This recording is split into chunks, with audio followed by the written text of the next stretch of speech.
Now, matag-usa nato nagapangita tag empowering. Gusto ta ma-empower sa ato ang life, sa ato ang motivation every day. Gusto ta og motivation sa atong family, sa atong relationships, sa imong pag-eskwela, na kay dreams nga one day mahimo kang successful nga ingon ani. Gusto nimo nga ma-inspire ka sa imong pagpanrabaho, sa imong pag-eskwela. Now kana siya part lang na actually sa work sa Holy Spirit. Part lang na sa gahom sa balaan nga espiritu.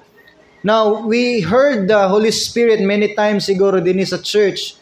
We know that He is a person, He is God, He is the third person of the Godhead. Makita nato siguro nga during sa day, sa New Testament time, daghan siya gi-empower mga apostles. But you know what? Ang problem, base ng tod karon, wala pa kay idea unsa gyud ang experience nimo sa empowering sa Holy Spirit. Tungod kay matag isa ka Kristohanon, do nagi personal nga experience sa power sa Holy Spirit. And knowing about His power, dili siya limited.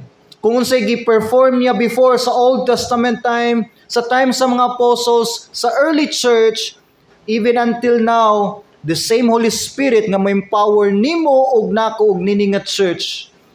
Lisod man gud kaayo maminaw ta, maingon dala kuyawa sa apostles before no. Kuyawa sa mga early Christians. Isog man kay sila mo preach sa gospel, di man sila maulaw, di man sila mahadlok. Pero murabag nag-doubt ka nganong wala ginanahitabo sa ako ang life. If you have the Holy Spirit, dili gyud matago ang iyang power. Dili gyud matago ang pag-manifest sa power sa Holy Spirit sa imong life. And you know what the problem is? Basin hangtod karon wala pa tay idea kinsa gyud ang Holy Spirit. First of all, akong introduce og pailaila sa atua kinsa ang Holy Spirit. Siya ang third person sa Trinity. We believe in Trinity. There's no such word nga Trinity sa Bible, pero ang content niya naa. Ang Trinity, it means na isa ka God, ug nag-exist ang God, nag-manifest ang God, nag-express ang God sa tulo ka distinct nga persons. Ug ang kining person mo ning person sa Father, the Son, and the Holy Spirit. Isa ka God, we don't believe in three different gods. Isa lang ka Dios, isa lang ka God, ug gi-express niya. Gi-express, gi-manifest, o nag-exist siya sa tulo kalinlain nga persons. Ang Father God, ang Son God, ang Holy Spirit, isa pud ka God. Dili sa tulo ka God, kundi tulo ka person in one God. Now, every time mo mention ng Bible of Father, when we pray, Our Father, nakikistorya ta sa God. Kung mayroon ta, Lord Jesus Christ, nakikistorya po ta sa God. O kung mayroon ta, Holy Spirit, nakikistorya po ta sa God. Since part sila sa Godhead. Part sila sa Trinity. So, ang Holy Spirit, isa siya ka God. Isa siya ka person. Dili siya force or power lang or illusion lang. Isa siya ka person nga dapat gina-communicate, dapat gina-acknowledge, dapat gina-recognize. Since isa siya ka person, so na siya intellect, na siya wisdom. Ingon si Christ, muadto ko sa Father, ibili na kong Holy Spirit, He shall teach you all things. Isa siya ka God nga na siya intellect, na siya will, kamao sa mo tudlo, kamao sa mo guide, na siya personal nga will sa atong life, ug na siya emotion. The Bible says, grieve not the Holy Spirit. Kamao sa masakitan, kabalo sa masubo ug mainsulto sa ato ang life. Ingon ang Bible, the moment gi-receive nimo si Jesus Christ, ang Holy Spirit nipuyo pud siya sa imuhang life. So kung mo tanak kaasa karon pastor ang Holy Spirit. Now, talking about His omnipresent nga ability, present siya everywhere. Pero nag-take siya residency karon sa imong life. Nagpuyo gid siya sa imuhang kinabuhi. So naa siya karon sa imong life. Bisag asa ka moadto, kuyog nimo ang Holy Spirit. Mabitaw nang musulod tag dili mao nga mga butang naanay something uneasy ta emotionally and spiritually tungod kay kuyog nato ang Holy Spirit ug therefore dapat ginadala nato siya sa insakto nga mga lugar. 1 John 5:7 ingon din ni si Apostle John, "For there are three that bear record in heaven, the Father, the Word, muni si Christ, and the Holy Ghost, and these three are one." Ingon sila, imposible man pastor nga naay tulo ka person unya one God. Dili imposible kung nabasa nimo ang 1 John 5:7. There are three that bears record in heaven. It means three person in heaven. The Father, the Son, and the Holy Ghost, and these three are one. Kung may kag imposible, well, imo din gitagag limitation ang God. So one God, three different person, o karon mag-focus ta sa Holy Spirit. Now ang Holy Spirit, siya'y nag-continue sa work ni Christ karon sa kalibutan. Atong hinumduman nga ang Holy Spirit siya'y in charge karon sa tanang ministry ni Christ. Tanang activity sa church. Pag dawat nimo kay Jesus Christ, kanus ka last time ni dawat kay Christ? Kanus ka last time nakadungog sa gospel ug ni pray ka, Lord, ning ka, please, dawaton ti ka sa kong heart. Si Christ imong gidawat sa imong life. Si Christ ang nagbayad sa imong mga sala. Pero ang nipuyo gyud sa imong kinabuhi, ang balaan nga espiritu. Munang sama ra nga ang God naa nimo tod kay ang Holy Spirit naaman sa imong life. Siya ginipuyo sa imong kinabuhi. Munang the moment you become a Christian, a follower of Christ, ma-feel gud nimo nga doon na changes imong conscience. Doon na changes imong huna-huna, ang imong emotion, kay ang Holy Spirit magsugod na pag-operate sa imong life the moment nga nipuyo siya diha nimo. Siya ni trabaho sa imong regeneration. Ang regeneration mo niyang spiritual nga pagkatao nato sa Ginoo. Daghang nahitabo pag-receive nimo ni Christ. Instantly, di ta kaingon kinsay nag-una, basta nagdungan ni sila, first, pag-receive nimo ni Christ, gitagaan kanyang saving faith. Gipasaylo niya imong mga sala, past, present, and future sins. Gitagaan kanyang eternal life. Before enemy of God, gitawag na karong son or daughters of God. And gitagaan kanyang assurance, gadi na mailog imong soul, na naka sa process of sanctification. Kanat siya tanan, work na sa Holy Spirit. You know, the most neglected sa Trinity ang Holy Spirit. Kung pray tamin tag our Father in heaven, daghang kitang pangayo, and then in Jesus' name. Tagsara na ma-mention ang Holy Spirit, knowing nga siya biya ang naga-empower sa mga Christians. Siya naga-convict sa world, sa sin, na nagyera na sa Israel, ug ang Philistine. Now, sa una pa manunay lang gera. Pero nagkag-question karon, sign na ba ni sa World War III? Sign na ba ni sa signing sa peace treaty? Mo-open na ba ang door sa 7 years nga tribulation? Mo-reign na ba si Antichrist? You know, bantayanan ng war sa Middle East. Isa ko nang gingon, ang gamiton ni Antichrist pagsulod sa kalibutan, pag-control sa world, ang peace. O dili mo grab ang country, ang mga national leaders sa peace kung walay war. Naagi war, naagi tension.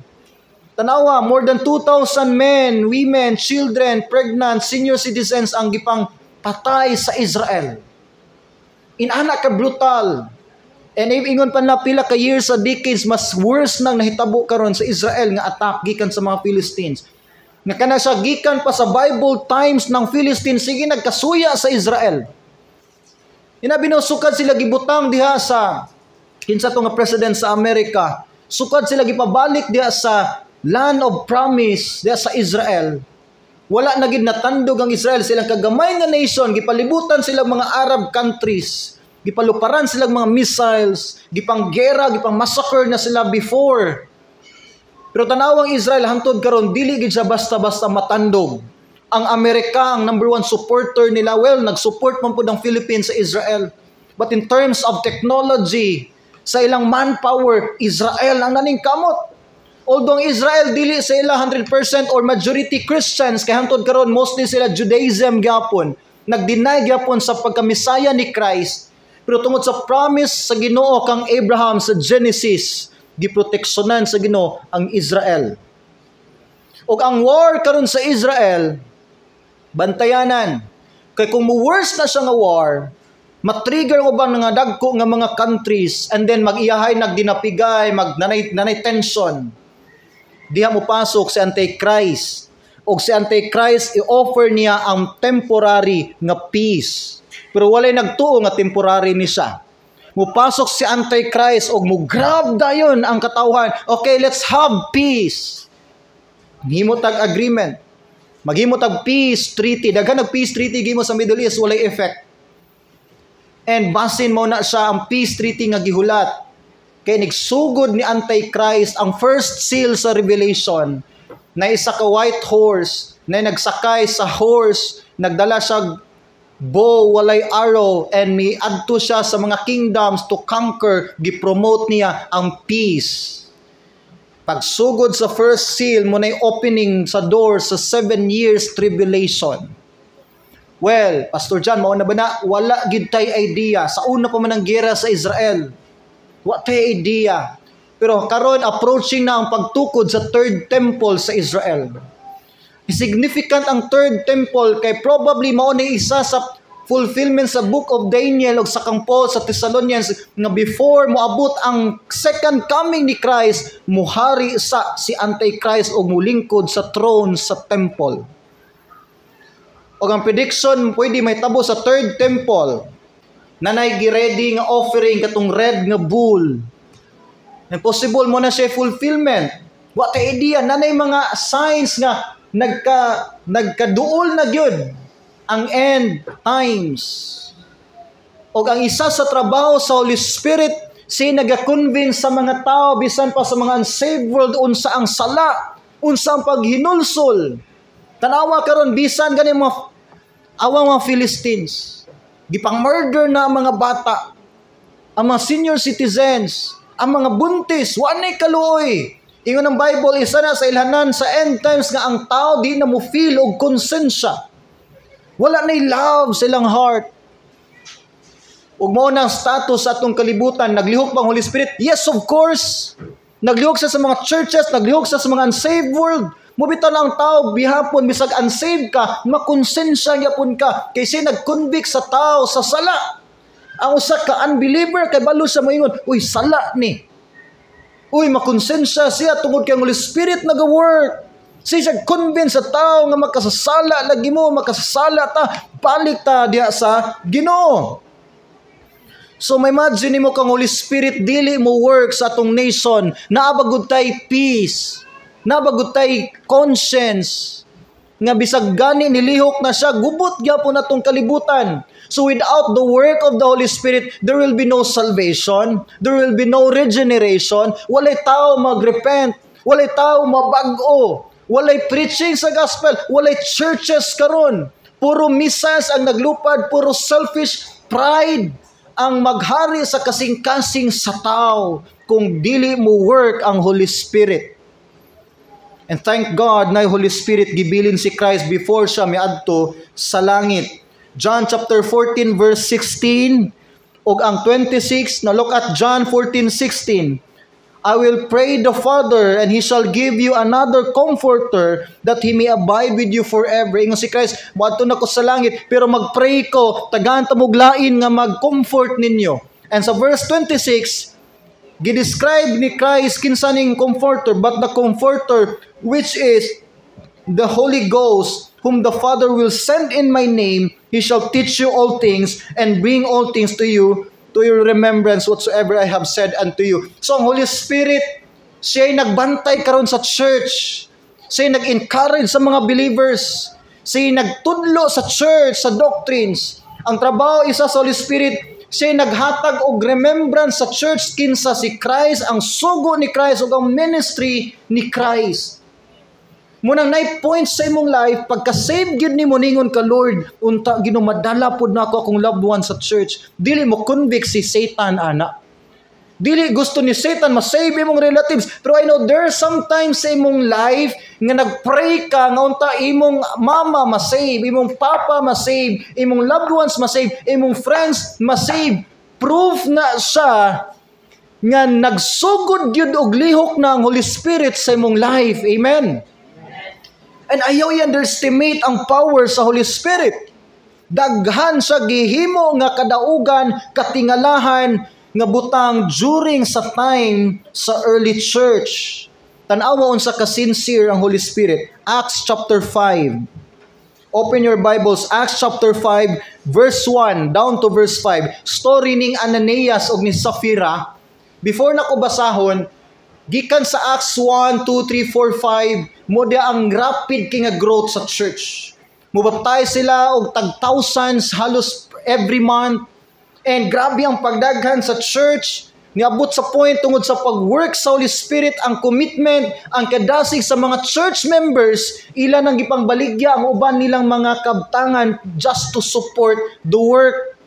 Inani sila ka-empowered sa Holy Spirit. Wala excuses. Wala sila sayangi sa ilang kwarta pag-support sa work. Grabe ang pag-empower sa Holy Spirit. And this time, si Ananias o si Sapphira, member sila sa church. And ang ilang church nag-sponsor, naghimo sila faith promise, nag-donate sila para sa ministry. And this time, bisan gani ang kabtangan nila nga wala panahalin, ilan ang gidonate sa church, sa ministry. As long ang money nagamit sa ministry, then wala tay problema diha. Now, this time, tanawa, verse 1. A certain man named Ananias with Sapphira his wife sold a possession and kept back part of the price, his wife also being private to it, and brought a certain part and laid it at the apostles' feet.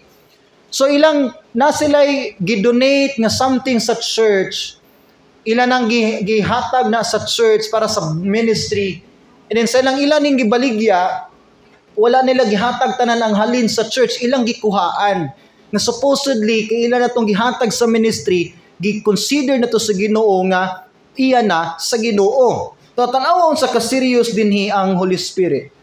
Pag-abot ni Peter, verse 3, but Peter said, Ananias, why hath Satan filled thine heart to lie to the Holy Ghost and keep back part of the price of the land? Whilst it remained, was it not thine own? And after it was sold, was it not in thine own power? Why hast thou conceived this thing in thine heart? Thou hast not lied unto men, but unto God. Niabot si Peter, gitagag wisdom sa Ginoo si Peter. Gi-confront Ananias. Nganong nagpadala man ka sa yawa, brad? Nganong imo man gikuhaan ang part sa Ginoo? And you know what, tanawa din ingon din si Peter. Kabalo ba ka nga wala ka nanikas sa tao? Nanikas ka sa Holy Spirit. And then yung gimension pagbalik, nanikas ka sa balaang espiritu, nanikas ka sa Dios. E kabalo mo sa response din ingon din si Peter, yes, sa una, imuha man ni siya nga part. Pero sadang imo ni siyang commit sa bulaton sa Ginoo, part na sa Ginoo. Now, dili ayon niya nga something murag naong og kwarta si Pedro dinhi. Nagisgota sa clear nga intention ug conscience nila sa ministry. Inani ka serious ang Holy Spirit. Unsay nitabo kang Ananias, verse 5. And Ananias, hearing these words, fell down and gave up the ghost, and great fear came on all them that hear these things. Pagkadungog ni Ananias, mura siyag natulala, mura siyag wa katingog, siguro giatake sa unsa, natumba sa og namatay. Nag-ingon ni Peter, kabalo ba ka wala ka nanikas sa tao, nanikas ka sa balaang espiritu. Murag na tukan si Ananias, namatay siya anang nga time, gikuha siya sa mga tao, taod-taod, niabot si Sapphira, yung wife. Basawan niyo sa verse 6, 7, 8, 9, niabot si Sapphira, unsay nitabo din namatay daw si Ananias. Ingon po si Peter, the same words yung gi-confront kang Ananias. Nganong gihimo man, nganong nagsabot man mo, si mong bana. Taod-taod, gikuha pod iyahang kinabuhi, namatay pod sa Sapphira, natumba pod siya og namatay. Now, di na mo gusto hadlukon ta mo sa Holy Spirit, dili siya na naka-brutal, Pero makita na to dinhi, inani siya kaseryoso concerning sa ministry, sa work sa Ginoo. Inani siya nag-participate sa work sa church. Ayo gununaan nga kung dili mo mohatag may inana, no? Dili inana higalig suon. Dili na ko gusto i-exaggerate siya nga murabag lain na inyong tan-aw when it comes to supporting the work. Pero gusto na ko masabtan nato dinhi nga seryoso gid ang Holy Spirit pag-work karon sa imong life. Gikan ka na save, nagsige na sa antos extensive patience sa imong life. One day magamit yun ka sa work. One day makasupport yun ka sa ministry. Unta church, dili mo abot sa point ba nga burden na sa tua ang pagsimba bitaw? Kanabang bugat na ang pag-adtog church? Kanabang wa nay lami mga lagad sa Ginoo niya, imo na lang gipugos pag-adtog simbahan? Instead nga blessing mo ma-feel, burden na noon yung na-feel dinhi sa iglesia. You know, 5 years ago, nag-start na dinhi, inumdum noon ko. Yung sister, 5 years ago, yung ko, Lord, di sa ko mag-take of ministry. And kalit lang, niabot si Pastor Mike, o Pastor John, kinahanglan ka mo take over sa church. Gipray na ko, okay Lord. Ang tanawa, 5 years ago na to dinhi. Start Mr. Cathy, di ko kalimot. Nagkanal pa na diyang kilid. Kuan pa ni diri, stock room pa ni, baho pa kini dinhi, diha patama na tong pulpit. Wala pa ng room din na, puro pa na simento lang, I think. Bahaw king kanal sa gawas. And then manglimpyom din Sabado, abog kay tanan. Niya maghakot og tubig sa silingan, gamay king dalan every Saturday. First na to din nga pag-initiate og discipleship, nag-lunch mi. Mag-lunch ta sa church. Praise the Lord. Kay nanguli tanan paguman simba. Ka Mr. Cathy nangaon mi. Okay lang, hinana ginang start. Brad, kuanta, arita mo niyo to. Sige pastor, sunod. Perting daghanang sunod. Pila ka bukbulan, wa ginanunod. And praise the Lord, na isa ka family ni Apple. Pastor, pwede mo join mag-lunch? Sige brad, arita mag-lunch. And then, naidua ka family ni John, arita mag-lunch. Amen. Hindi mag-discipleship, taon sa na pastor. Inani, ingon ana. Sige pastor, praise the Lord, naiduha ni commit. Duhami, Bible study mi, tulumi every Sunday afternoon, taod. Sinapanghuya bang isa, hantod wa na ni balik, isa, duha na lang mi, hantod, amen, kay ako na lang gid isa. And do ka question, Lord, padayon pa ko, dili na. Padayon gyapon discipleship. Nag-start na po comeback ko sa mga youth. Mga youth, kay ganahan man kayo na chichirya mag-discipleship, palit og chichirya, palit og bread. And amen, nadutlan sa pulong sa Ginoo, nag-start discipleship sa mga youth, na-extend sa mga men, na-extend sa mga ladies, and hangtod karon halos tanan na ta nag-lunch fellowship. Amen? Halos tanan nag-attend sa tong discipleship. You know, kung wala pa nag-work ang Holy Spirit nini nga church, naabagud tay maabot. Kung wala ni participate ang Holy Spirit sa imong life, mo commit bagud ka. Nganong man himang kag church? Do you think si Satan mo naghatod nimo dinhi? No. Church, gusto na ko masabtan nimo nga naa lagi nag-operate na Holy Spirit sa imong life. Dili burden ang pag-anig church. Mo na way nga gina-work out ka sa Holy Spirit. Di ba one time, gusto ko magamit sa church pero di man ko kabaloon sa akong talent. At least naka-desire, naka-longing, work na sa Holy Spirit. Ang nabantayan nimo nga murag nabag-o naman ko, inihinay na ko nibiya sa kumbisyo na naka-desire mo church, na naka-desire mo pray, na naka-desire mo attend og fellowship. Work na sa Holy Spirit ug dili lang diha tama nang iyang ma-perform sa imong life. Si Paul nga salbahis og kriminal na imong apostle ni Christ.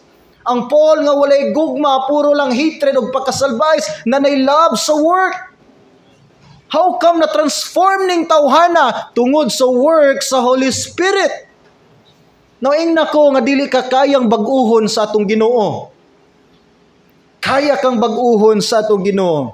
Ug seryoso gid siya sa tawag sa imong life. Ug dili ka nahunungan hangtod dili ka magamit sa buluhaton sa Ginoo. Now, anita, tanawa sa Acts chapter 1, akong tanaw na itong main nga text. Acts chapter 1 verse 8, "But you shall receive power when the Holy Spirit has come upon you, and you shall be witnesses to me in Jerusalem, in all Judea and Samaria, and to the end of the earth." Mo ni ang time si Christ before sa misaka sa langit ingon siya, hulat sa amuha sa power sa Holy Spirit. Tanawa din na, you shall receive power, which when the Holy Spirit is come upon you, and you shall be witnesses. Now, hangtod dili ka ma-empower sa Holy Spirit, wa gid kay desire mo witness para kay Christ. Walay silent nga witness. Nabagoy witness unya nagpakahilom. Dili ka witness.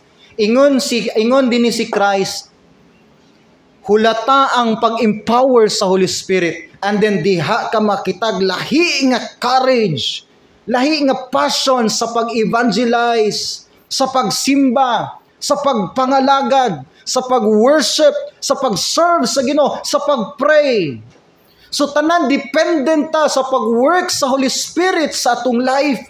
Nganong say way gana ang pagsimba tungod kay dili anak ka-active si Holy Spirit nimo. I know sometimes sa imong life, grabe kay ka-passionate, tungod kay active kayong Holy Spirit sa imong life, dili ni issue sa Holy Spirit, kung dili sa imuha pod ning kinabuhi, kung dili ka willing mo surrender o magpag-control sa power sa Holy Spirit, then dili nimo siya ma-experience. Munang natay personal will, kung mo surrender ba ta sa iyang will or dili. Unsaon niyo pag-describe ang power sa Holy Spirit? Well, mangutana ko niyo ba, unsay experience nimo sa Holy Spirit? Kano sa ka makaingon nga, Pastor John, mutuo gyud ko nga naglihok gyud ang Holy Spirit nako. Well, mayon ka, na-transform akong life, praise the Lord. Unsa pa? Na-experience ba niyo ang power sa Holy Spirit? Now, sa Old Testament, ingon ang Bible part sa or co-creator siya sa creation. Part siya sa paghimo sa kalibutan. Genesis chapter 1 verse 2, nag-move siya sa ibabaw sa water. Sa book of Job, part siya sa paghimo dito, naghimo sa ubang butang. Witness ang Holy Spirit sa pag-create or sa creation. Na siya power sa paghimo pod sama ni Christ, sama pod sa Father. And during sa Old Testament times, sa life ni Moses, gitunga sa Holy Spirit ang Red Sea aron makakross sila from Egypt ngadto sa Mount Sinai. Gipaulanan og kalayo sa Holy Spirit pag-answer sa prayer ni Elijah to prove nga mas powerful ang God ni Elijah kaysa Diyos nga si Baal. And then during sa time sa journey sa Israel padung sa promised land, ang Holy Spirit nimo siyang pillar of cloud by day, pillar of fire by night. Hangtod nga nakakross sila sa Mount Sinai, hangtod padulong sila sa Canaan. Sa Old Testament, pila ka mga hearts ang gi-captured sa Holy Spirit. Sa mga kings and prophets, iyang gipa-humble down o gipahinulsol sa ilang mga sala. Na ay footprints, evidence nga nag-work ang Holy Spirit sa Old Testament time. Now, New Testament. Pag-abot ni Jesus Christ, gipakita sa Holy Spirit ang iyang ongoing nga pag-work sa ministry. Gibaptize si Christ at the age of 30. Kung sa gihimo sa Holy Spirit, ni-appear siya sama sa hulagway sa isa ka dove. Nagpatungod siya sa ulo ni Christ. Pag hawas ni Christ gyud ang Holy Spirit ni-appear, na-figure sa usa ka dove nga puti nga hayag na sa ulo gyud tungod ni Christ. Nagpasabot kini sa pag-participate sa Holy Spirit sa life ni Christ, sa iyang ministry, nga willing siya mutabang sa performance sa ministry ni Christ sa yuta. Sa gimo ni Christ, nag-ayo siya masakiton, naghimo siya milagro, nilakaw siya sa tubig, and even ngadto sa point sa cross, nakasurvive si Christ hangtod sa kamatayon ug sa iyang resurrection. Yes, He is both God and man, 100% God, 100% man. Night time biya si Christ naluya po, na-discourage. Pero thank God kay na Holy Spirit nga nag-strengthen sa human nature ni Christ. Part ang Holy Spirit sa survival ni Christ din sa yuta hangtod sa kamatayon sa cross.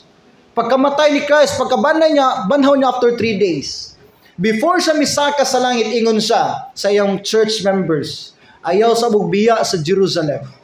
Hulata sa ninyo ang power sa Holy Spirit. One day mo empower sa ninyo. O din man nanglakaw ang mga apostles ug ang church members pag-abot sa Jerusalem, nanganaka sila sa upper room, nagpray sila for 10 days. Sila nagpray sa Holy Spirit. Holy Spirit, please empower na mi, Lord. Gusto na mi mo witness, gusto na mi mo preach sa gospel. And then after 10 days nga prayer nila, niabot ang presence sa Holy Spirit. Kalit lang ni abli ang mabintana, niabot ang kusog nga hangin ug dipuno sa entire room. Ug taod-taod ang tension sa prayer sa mga apostles o sa mga church members nagkalalom. Ug ni-appear ang Holy Spirit sa matag ulo sa mga apostles o mga church members sama sa usa ka fire nga murag dila sa tan-awon. Pag-confirm nga ang Holy Spirit, nag-uban nila, nagsugod na pag-empower ang Holy Spirit sa church.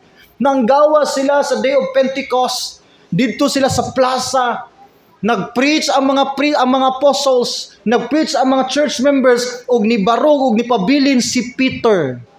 Gipawali sa Holy Spirit si Peter, nga isa ka dialect lang nga Galilean ni Peter, ang mga tao nga lain-lain og dialects ug sinultian nakasabot man sa language ni Peter. Kay Holy Spirit ni work og ni empower og ni convict sa mga heart.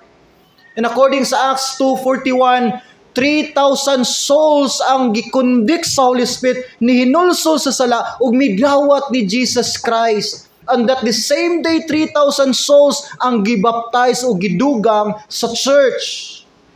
And praise the Lord. Muna ang book of Acts gitawag siya Acts of the Holy Spirit through the apostles. Lihok tanan sa Holy Spirit ang book of Acts. Nihunong na ba ang Holy Spirit? Wala. Acts chapter 2, 41, 42 hangtod 47. Ni continue pag-work ang Holy Spirit sa church. Gitaganag heart ug passion ng mga members sa church nga mo support sa work. Wala sila mga excuses. Ilang gipang donate ang ilang mga kabtangan just to support the work, knowing nga nagsugod pa lang gid ang church dinhi. Acts chapter 2 verse 42, 43, 44. They continued steadfastly in apostles' doctrine. Gipadayon nila ang Bible study, discipleship, visitation, prayer vigils. Naghatag sila pagkaon sa mga kabus. O gabi niyo, nindot kayo, I think nas 45, 46. Gibaligya nila ilang mga possessions. O ilang gipangtabang sa mga member nga nagkinahanglan. Ilang gisupport sa work. Tanawa ang ebidensya sa pag-work sa Holy Spirit. Acts chapter 3, 4, 5, makita nimo din na si Peter, nagwali sila ni John. Tungod sa power sa Holy Spirit, gipalakaw nila ang bakol. Giayo nila ang masakiton. Napriso si Peter. And then gipatulog sa Holy Spirit ang mga jail guards, giablian sa Holy Spirit ang mga prison cell, ang prison doors. Nakagawa si Peter. Gilinog sa Holy Spirit ang prisuan. Gipang-ablian niya ang prison og nakagawa si Paul o si Silas di ay. Tanawon sa initabo. Grabe ka powerful ang Holy Spirit. And then niabot si Paul, si Saul na taga Tarsus, salbahis, hundreds of Christians ang gipangpatay. Walay kaluoy, walay gugmang heart. Na-encounter niya ang Holy Spirit sa road to Damascus. Yes, si Christ iyang nakita, pero ang trabaho sa iyang transformation ng Holy Spirit. Ang tao nga salbahis nga wagi gugma, way kaluoy, na punog love ang heart, nahimong apostle ni Jesus Christ, og hangtod karon na inspire ta sa life og testimony og sa writings ni Apostle Paul. Church, ayaw i-underestimate ang power sa Holy Spirit. Kung ma-experience mo ang pag-empower sa Holy Spirit, dili na gid ka pariha pa sa una. Mubilin di siyang ebidensya nga powerful siya sa imong life. Last verse akong basahod. Acts chapter 13. Wala pa nahuman ng Holy Spirit. Acts 13, 1-3. Acts chapter 13, 1-3. Now there were in the church that was in Antioch certain prophets and teachers, as Barnabas and Simeon that was called Niger, and Lucius of Cyrene and Manaen, which had been brought up to Herod the Tetrarch, and Saul. Now verse 2. This time na isa ka church sa Antioch. Isa ka active church sa Antioch. Verse 2, sino nagimot? They ministered to the Lord. Na sila isa ka special na service ani nga time, and they fasted, ingon pa sa Bible. So na sila worship service ani nga time, na sila mga ministries, and you know, if ang church before mag-fasting, nagid sila earnest nga desire, nga request sa Holy Spirit. So this time, nag-fasting sila, nag-pray sila, nag-worship sila. Tanawon sa gihimo sa Holy Ghost. Verse 2, the Holy Ghost said, separate me Barnabas and Saul for the work whereunto I have called them.